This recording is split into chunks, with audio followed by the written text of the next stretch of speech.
నమస్కారం SDV news కి స్వాగతం ముందుగా ఈనాటి ముఖ్య అంశాలు వైరల్ అయిన పోలవరంపై మాజీ మంత్రి అంబటి వ్యాఖ్యలు విని నవ్వుకున్న సీఎం చంద్రబాబు వీడియో పోలవరం అంటే అంత హాస్యం అయిపోయిందని విచారం వ్యక్తం చేసిన సీఎం చంద్రబాబు నాటి వైకాపా ప్రభుత్వం రాష్ట్రంలో 5 ఏళ్ల పాటు అప్రకటిత ఎమర్జెన్సీని అమలు చేసిందంటూ మండిపడ్డ రాష్ట్ర వైద్య ఆరోగ్య శాఖ మంత్రి వై సత్యకుమార్ యాదవ్ భారీ వర్షాల కారణంగా అల్లూరి సీతారామరాజు జిల్లాలో ఎల్లో అలర్ట్ చేశామని వెల్లడించిన రాష్ట్ర హోం విపత్తుల నిర్వహణ శాఖల మంత్రి వంగలపూడి అనిత అంగళూరులో అలముకున్న విషాదం విజయవాడలోని మదర్సాలో అనుమానాస్పద స్థితిలో మృతి చెందిన కొత్తపేటకు చెందిన ముస్లిం బాలిక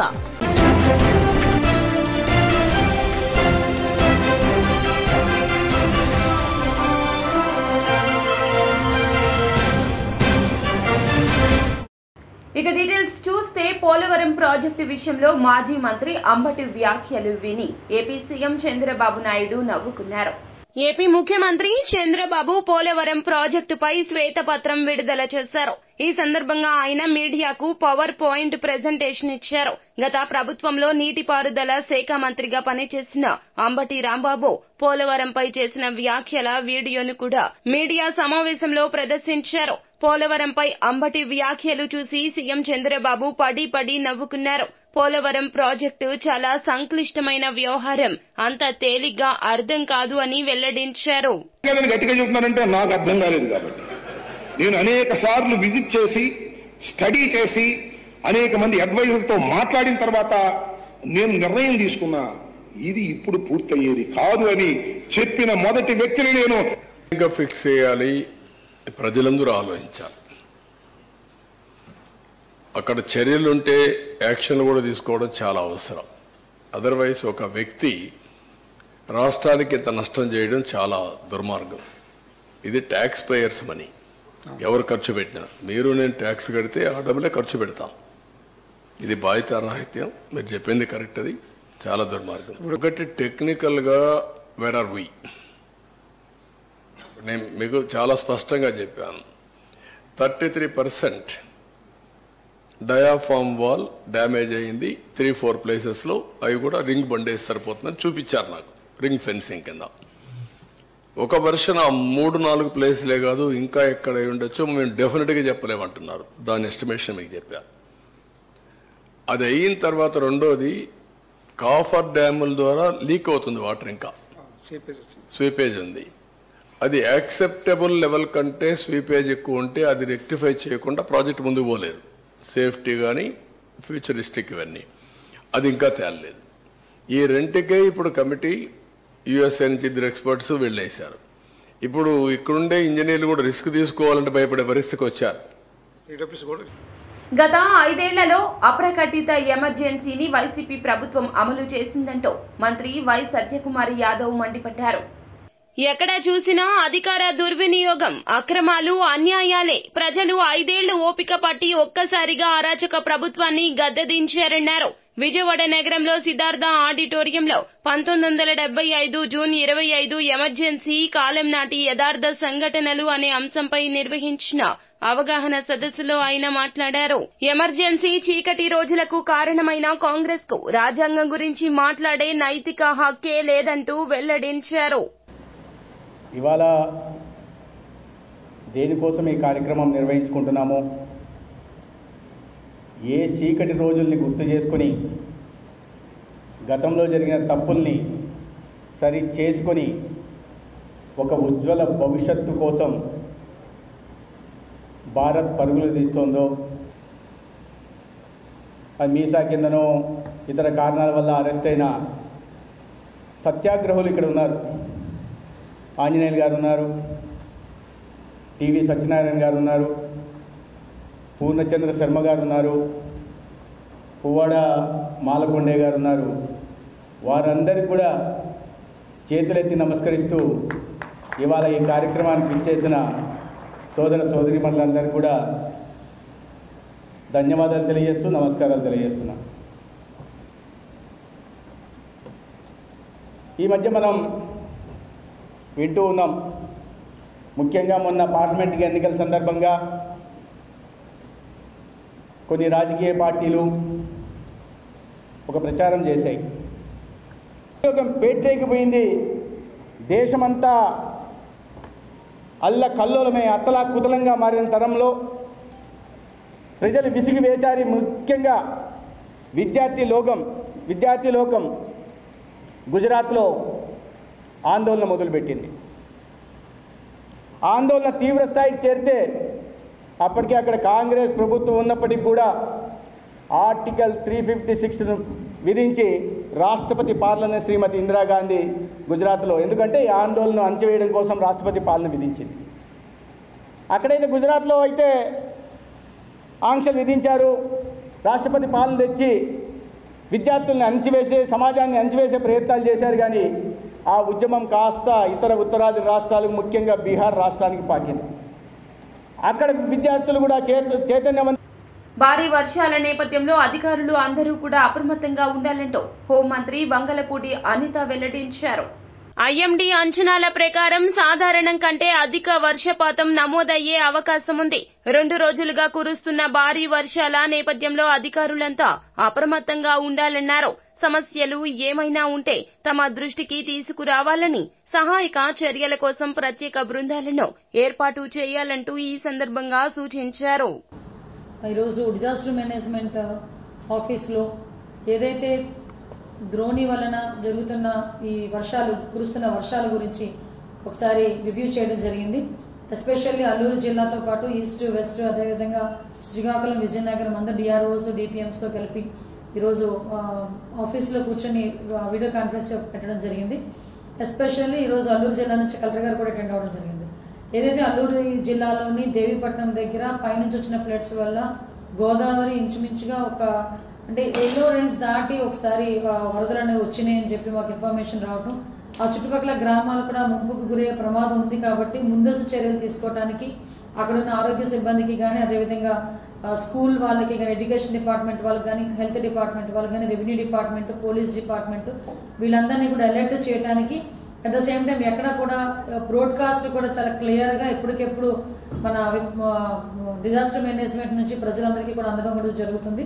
ఎక్కడ కూడా ఏ ఇబ్బంది లేకుండా చూసుకోవాల్సిన బాధ్యత తీసుకోవాలని 6 జిల్లాల తాలూకా డిఆర్ఓస్కి, డిపిఎంస్కి కూడా ఇన్స్ట్రక్షన్స్ ఇవ్వడం జరిగింది.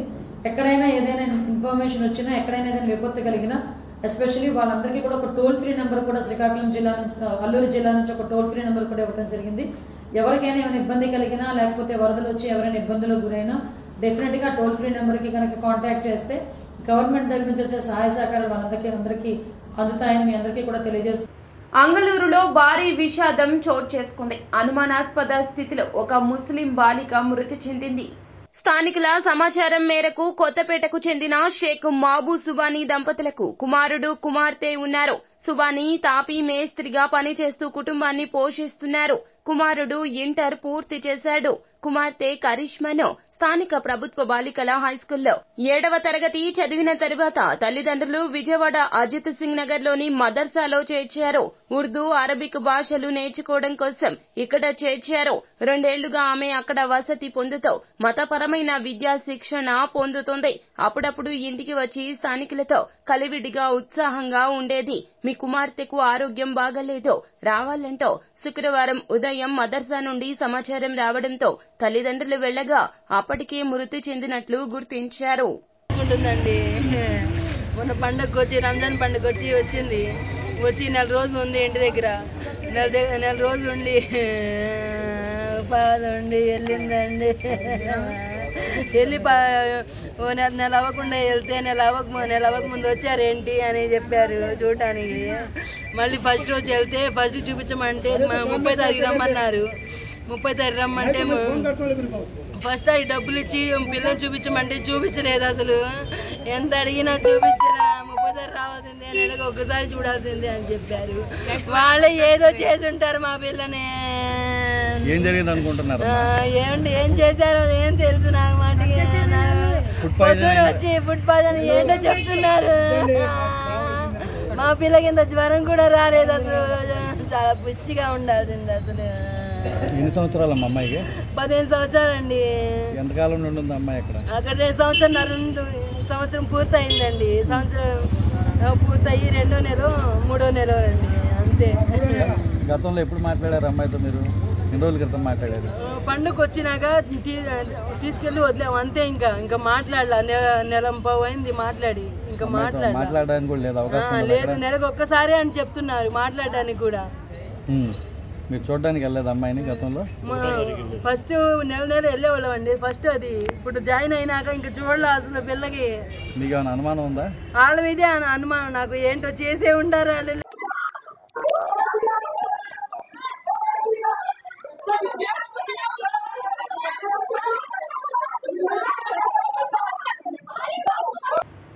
వైకాపా నేతలతో మాజీ సీఎం జగన్మోహన్ రెడ్డి ఆసక్తికర వ్యాఖ్యలు చేశారు. ఎన్నికల ఫలితాల తర్వాత అన్ని వదిలేసి హిమాలయాలకు వెళ్లిపోవాలని అనుకున్నానంటూ వెల్లడించారు. ఆ పార్టీ తరపున ఎన్నికల్లో పోటీ చేసిన అభ్యర్థులతో గత వారం నిర్వహించిన సమావేశంలో ఆయన చేసిన ఈ వ్యాఖ్యలు ఆలస్యంగా బయటకొచ్చాయి. ఫలితాలను చూసినప్పుడు తన మానసిక పరిస్థితి గురించి నేతలకు వివరించే క్రమంలో ఆయన ఈ మాటలు అన్నట్లు తెలిసింది. నిజంగా వెళ్లిపోదామనే అనిపించింది. ఆ షాక్లో నుండి బయటికి రావడానికి 2-3 రోజుల పైగానే పట్టింది. కానీ ఎన్నికల్లో సీట్లు రాకపోయినా 40% ఓట్లు మన పార్టీకి వచ్చాయి అంటే అంత పెద్ద సంఖ్యలో జనం మన పట్ల నమ్మకాన్ని పెట్టుకున్నారని వెల్లడించారు.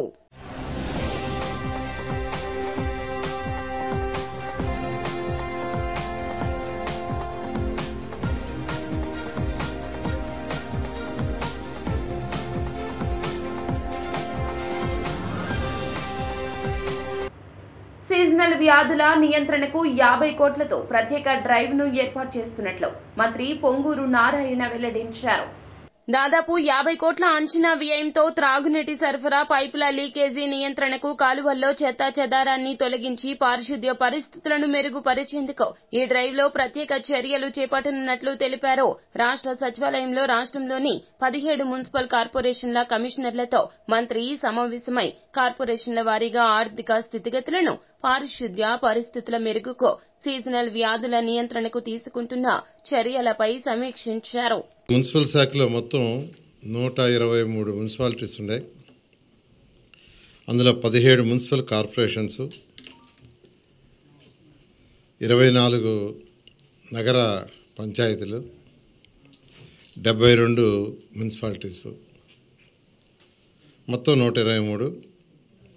అయితే ఈ యొక్క మున్సిపల్ కార్పొరేషన్లు ఎవరైతే ఉన్నారో 17 మంది మున్సిపల్ కార్పొరేషన్స్ కమిషనర్స్ని, మరియు వాళ్ళ దగ్గర ఉన్న ఎస్సీ కావచ్చు, సిఈ కావచ్చు, వాళ్ళందరితో ఈరోజు యాక్చువల్గా సెక్రటరియట్లో నేను, ప్రిన్సిపల్ సెక్రటరీ గారు మరియు హెచ్ఓడీలు రివ్యూ చేసాము. ఇది మెయిన్ రివ్యూ ఏంటంటే డ్రింకింగ్ వాటర్ ప్రాజెక్ట్స్, సివరేజీ ప్రాజెక్ట్స్, వీటి మీద. ఎందుకంటే ఏ మున్సిపాలిటీలో అయినా ప్రతి ఒక్కరు కోరుకునేది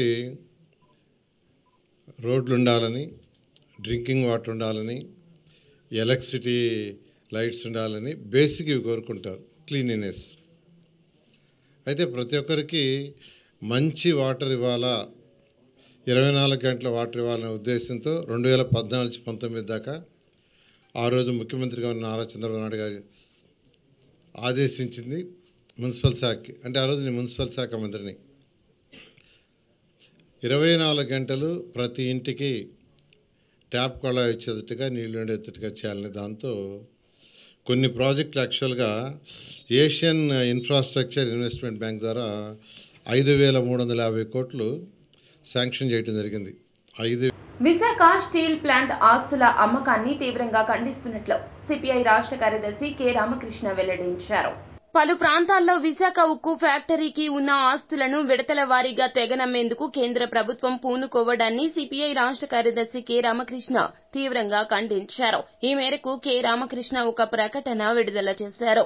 విశాఖ స్టీల్ ప్లాంట్ క్వార్టర్ను అమ్మేందుకు కేంద్ర ప్రభుత్వం సిద్దమవుతోందంటూ ఆరోపించారు.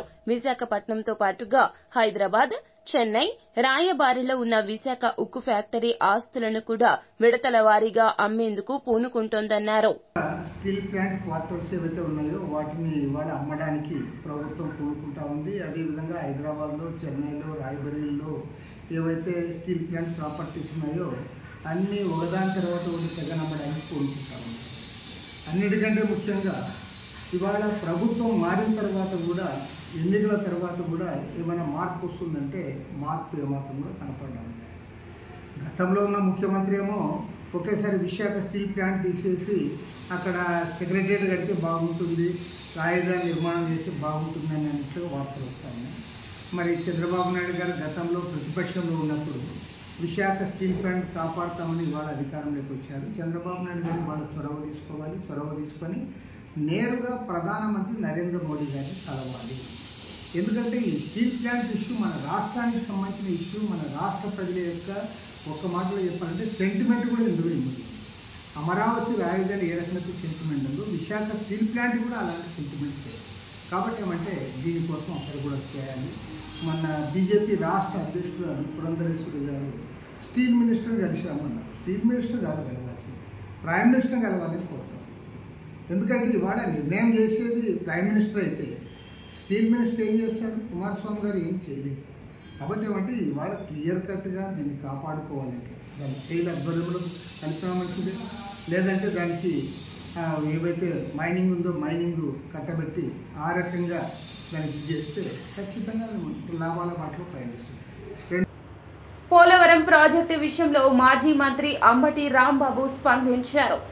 ఏపీ సీఎం చంద్రబాబు పోలవరం ప్రాజెక్టుపై శ్వేతపత్రం విడుదల చేయడం తెలిసిందే. ఈ సందర్భంగా గత వైసీపీ ప్రభుత్వాన్ని చంద్రబాబు తీవ్రంగా విమర్శించారు. ఈ నేపథ్యంలో వైసీపీ నేత మాజీ నీటిపారుదల శాఖ మంత్రి అంబటి రాంబాబు స్పందించారు. చంద్రబాబు వల్లే పోలవరం నాశనం అయ్యిందన్నారు. పోలవరం జాతీయ ప్రాజెక్టు అయినప్పుడు దాన్ని రాష్ట్ర ప్రభుత్వం ఎందుకు తీసుకుందంటూ సూటిగా ప్రశ్నించారు. నువ్వు చెబుతున్నటువంటి అసత్యాలు చూస్తున్నప్పుడు, నువ్వు జగన్మోహన్ రెడ్డి గారి మీద వ్యక్తిత్వ హననానికి పాల్పడుతున్నప్పుడు, రాజకీయాలకు పనికిరానటువంటి జగన్మోహన్ రెడ్డి గారు ముఖ్యమంత్రి అయ్యి దీన్ని సర్వనాశనం చేసేశాడు అనేటువంటి ఒక అపవాదు వేస్తున్నప్పుడు పదే పదే పదే పదే జగన్మోహన్ రెడ్డి గారిని దూషించాలనే ప్రయత్నం చేస్తున్నావు. నాకు అర్థమవుతుంది ఎందుకు దూషించాలని ప్రయత్నం చేస్తున్నావు. నాకు అర్థమవుతుంది ఎందుకు దూషించాలని ప్రయత్నం చేస్తున్నావు అంటే జగన్మోహన్ రెడ్డి గారు అంటే భయం. మళ్ళా జగన్మోహన్ రెడ్డి గారు ఈ రాష్ట్రంలో ఒక బలమైన శక్తిగా తయారవుతాడనేటువంటి ఒక భయం, ఆయనకి 40% ఓట్ల శాతం ఉందనేటువంటి భయం. మీరు ముగ్గురు కలిసినా కేవలం 56% మాత్రమే వచ్చాదనేది నీకు తెలుసు. కాబట్టి మళ్ళా జగన్మోహన్ రెడ్డి గారు మళ్ళా ఇంతై అంతై ఒటుడంతై అన్నట్టుగా రాబోయే కాలంలో పెరిగిపోతాడు. కాబట్టి నువ్వేం చేయలేవు, కాబట్టి నువ్వు ఇచ్చిన వాగ్దానాలను నిలబెట్టుకోలేవు. కాబట్టి సందు దొరికింది శ్వేతపత్రం, పోలవరం జగన్మోహన్ రెడ్డి గారు సర్వనాశనం చేశాడు, ఆంబోత్ అంటాడు. మళ్ళా నన్ను ఆంబోత్ అనేటువంటి మాట మాట్లాడాడు. నన్నే అనుకుంటున్నా మరి, ఎందుకంటే ఒక అనేవాడు కదా. నీకు ఏపీ ఉప ముఖ్యమంత్రి పవన్ కళ్యాణ్ కొండగట్టు అంజన్నను దర్శించుకున్నారు. ఆంధ్రప్రదేశ్ ఉప ముఖ్యమంత్రి జనసేన అధినేత పవన్ కళ్యాణ్ నేడు కొండగట్టు అంజన్నను దర్శించుకుని మొక్కు తీర్చుకోనున్నారు. పవన్ కళ్యాణ్ ఇప్పటికే హైదరాబాద్ చేరుకున్నారు. బేగంపేట విమానాశ్రయానికి వచ్చి అక్కడి నుంచి మాదాపూర్లోని తన ఇంటికి వచ్చారు. నేటి ఉదయం 7 గంటలకు ఇంటి నుండి రోడ్డు మార్గంలో కొండగట్టుకు వెళ్తారు. మధ్యాహ్నం 12 గంటలకు ఆంజనేయ స్వామి వారిని దర్శించుకుని మొక్కు చెల్లించుకుంటారు.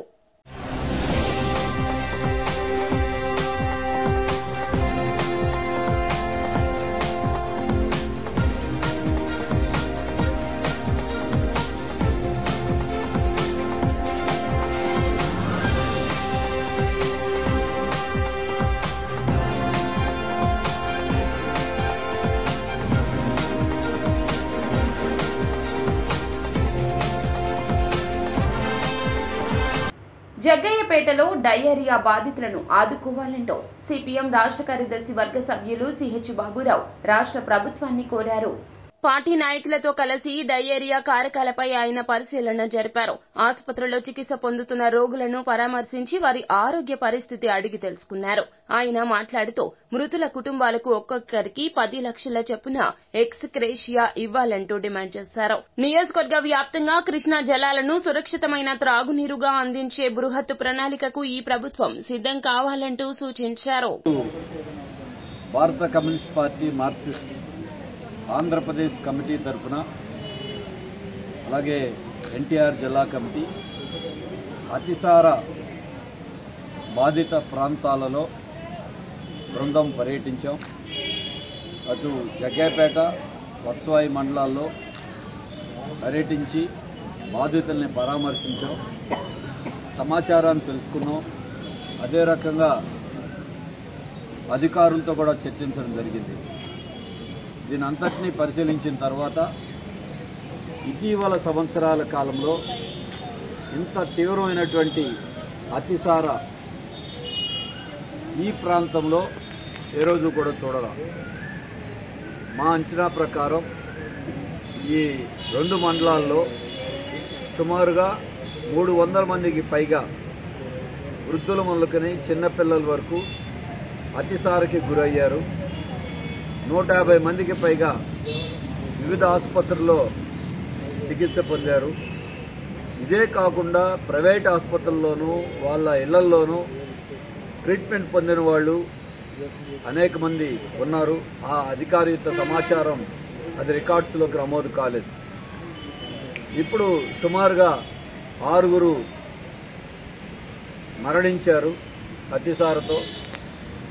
అధికార యంత్రాంగం ఈ మృతుల సంఖ్యని తగ్గించి చెప్పడం మంచిది కాదు. రకరకాల కారణాలు చెప్తున్నారు.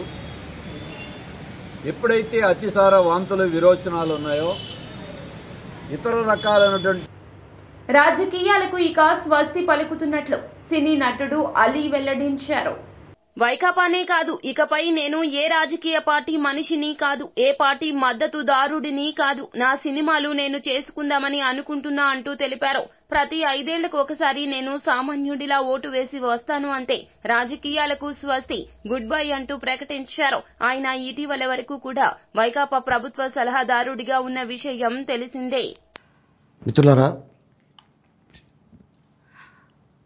1999లో నేను రాజకీయాల్లో అడుగుపెట్టాను.